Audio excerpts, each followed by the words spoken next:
Fundamental period basically period का जो smallest positive period होता है उसको हम लोग फंडामेंटल पीरियड बोलते हैं। जैसे मैंने प्रीवियस वीडियोज़ में बताया था पीरियडिसिटी में कि साइन एक्स का पीरियड जैसे 2 पाई भी है, 4 पाई भी हो सकता है, 6 पाई भी हो सकता है, 8 पाई भी हो सकता है।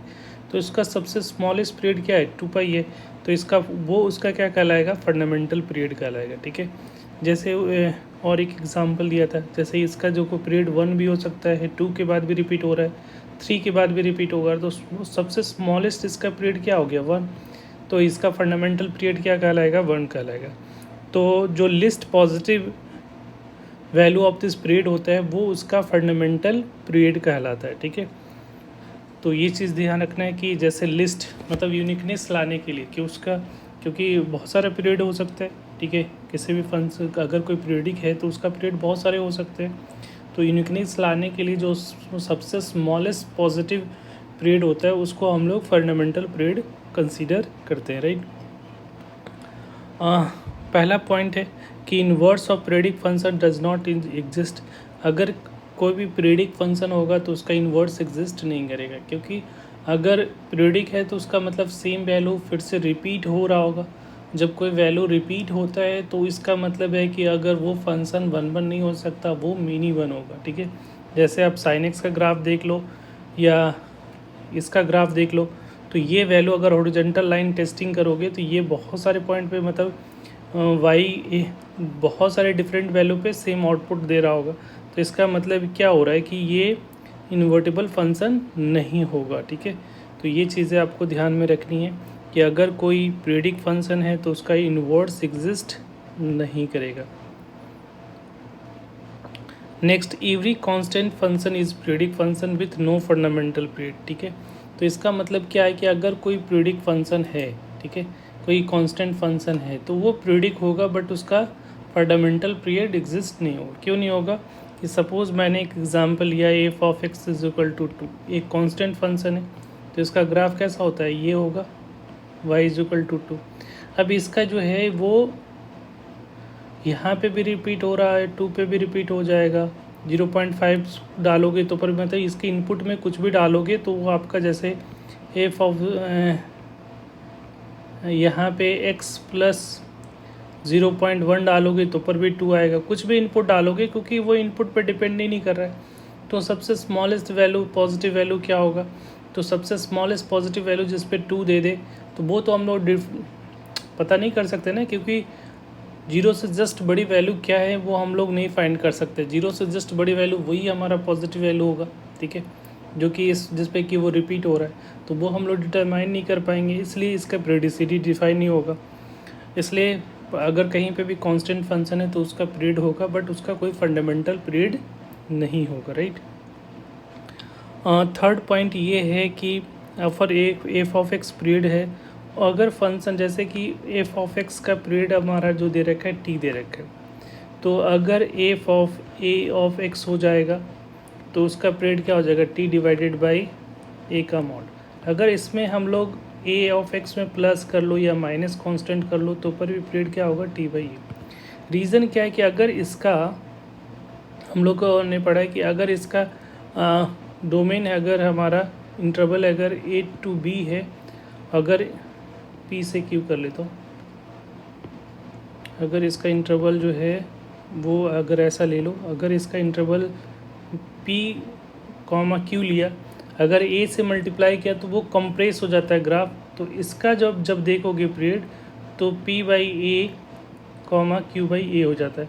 तो इसीलिए यहाँ पे पीरियडिसिटी के लिए टी डिवाइडेड बाई ए, और टी तो पॉजिटिव होता ही। अगर ये कोई नेगेटिव होगा तो फिर भी हम लोग पीरियड पॉजिटिव रखना है, उसके लिए हम लोग ए मॉड से उसको क्या करेंगे, डिवाइड कर देंगे। ठीक है, तो इसका फंडामेंटल पीरियड हो जाएगा टी डिवाइडेड बाई ए का कांस्टेंट। एज़ फॉर एग्जांपल के लिए आप ऐसा समझ सकते हो, जैसे साइन 2x का अगर पीरियड दे पूछा जाए तो हम लोग साइन एक्स का पीरियड पता है, साइन एक्स का पीरियड कितना होता है, 2 पाई होगा। तो 2 कांस्टेंट यहाँ पे मल्टीप्लाइड में है तो cos 2 पाई का पीरियड जो होगा 2 पाई डिवाइडेड बाई 2 का mod that is equal to pi हो जाएगा। तो इसका पीरियड कितना हो जाएगा, पाई हो जाएगा। अगर डिवाइड में होता तो मल्टीप्लाई हो जाता, 4 पाई हो जाता। तो इस तरह से हम लोग कर सकते हैं। कुछ जो है फंडामेंटल पीरियड जो आपको याद होना चाहिए, जैसे साइन, कॉस, सेक, कॉसिक, इन सब का पीरियड कितना होता है 2 पाई। tan x cot x का पीरियड पाई होता है, और mod sin x cos x और tan x का मॉड का भी पीरियड क्या होगा, पाई होता है। और फ्रैक्शनल पार्ट का पीरियड क्या होता है, 1 होता है। तो कुछ स्टैंडर्ड है जो कि आपको हमेशा याद होना चाहिए, कहीं पे भी आपको ज़रूरत पड़ सकता है, ठीक है। नेक्स्ट जो है वेरी वेरी इंपॉर्टेंट पॉइंट है, इसको ध्यान रखना है, ठीक है। इसमें ये बोला जा रहा है कि अगर दो फंक्शन एफ ऑफ एक्स है, एक जी ऑफ एक्स है, जिसका पीरियड T1 T2, मान लीजिए इसका पीरियड T1 है और इसका पीरियड T2 है, ठीक है।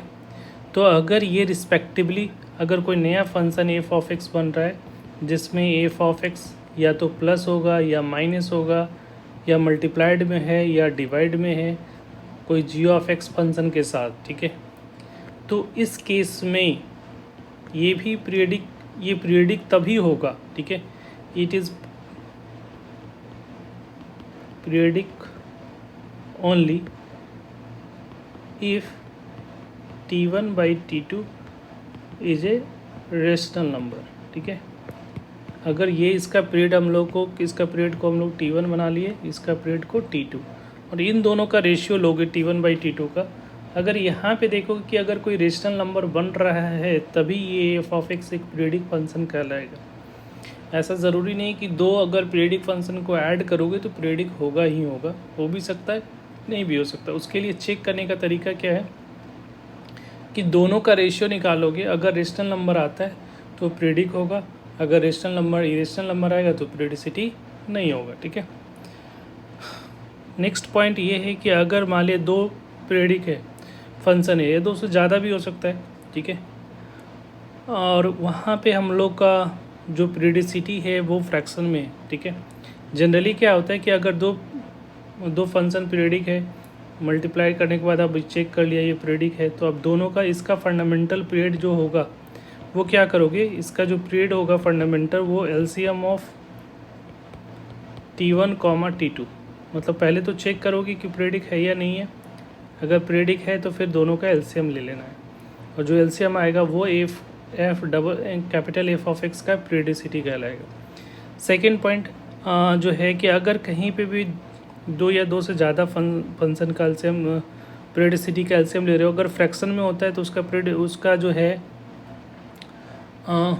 उसको निकालने का तरीका क्या होता है कि इसका फ्रैक्शन का एलसीएम लेने का तरीका है कि उसके न्यूमरेटर का क्या लोगे, एलसीएम लोगे, और डिनोमिनेटर का क्या लोगे, उसका एचसीएफ लोगे। जो वैल्यू आएगा वो उस फ्रैक्शंस का एलसीएम कहलाता है, ठीक है। तो ये कुछ बेसिक पॉइंट है जो आपको ध्यान रखना है, ठीक है। Thank you.